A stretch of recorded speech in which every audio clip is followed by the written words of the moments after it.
Most people think the Browns are looking offensive linemen. Are you one of those?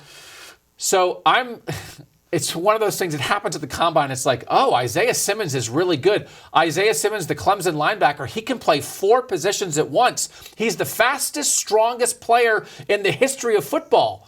Maybe the Browns can get him at 10. It's like, no, he's never going to be there at 10. So he's not 10. It's like there's a bunch of guys. Here's the thing. Joe Burrow, Tua Tagovailoa, Chase Young and Jeff Okudah from Ohio State, Isaiah Simmons, that's 5 guys. If a guy like Justin Herbert from Oregon, the other quarterback, teams jump for quarterbacks, you can start to imagine the guys who are definitely going to go before 10. And that means I think the Browns have a good chance to maybe take the best tackle in the draft. If not, no worse than the 3rd tackle. Maybe 2 will go before them.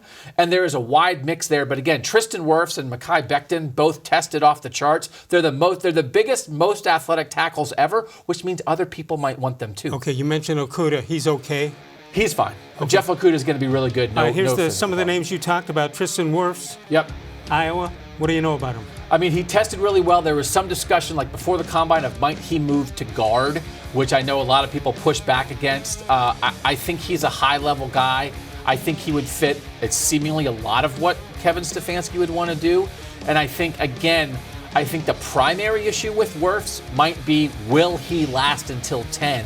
Because he was one of the handful of guys who kind of blew people away at the combine. Somebody's going to make it to 10. How about mekhi-becton? I think so. These are the 2 guys who were bonkers at the combine. This guy is giant. At his size, 364 pounds at tackle, to run as fast as he did. It was almost laughable watching it. Nobody has ever seen someone that big ever run that fast. Now, I think a lot of people have some concerns about, because he's so big, again, he showed that he can move with that 40 time.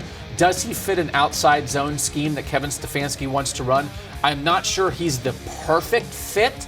So I think it might be better for the Browns if he would go before 10.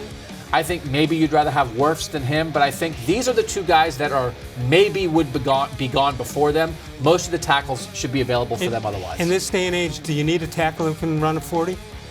You need a tackle who can get out, and it's more about agility and quickness than it is about like straight line speed. But you don't just want a tackle who's one of those I love to pound people guys. Because even in the run game, yes, you have that footwork to pass protect, but even in the run game that Kevin Stefanski wants to do, you've got to be able to have the footwork to get out. Jedrek Wills Jr. What do we know about him? This is, I think, when you start getting into the realm of guys that could be really interesting for Ohio State. I don't know as much about this guy other than I think there are, from the draft experts, they say this tackle class is as good as any we've seen in recent years. And so there's still going to be a good player at 10. There's going to be a good player at 10, and I think the Browns have to take a tackle because it's not called assemble the most all-pro players. Right. It's called build a winning team, and not having good tackles last year ruined their season.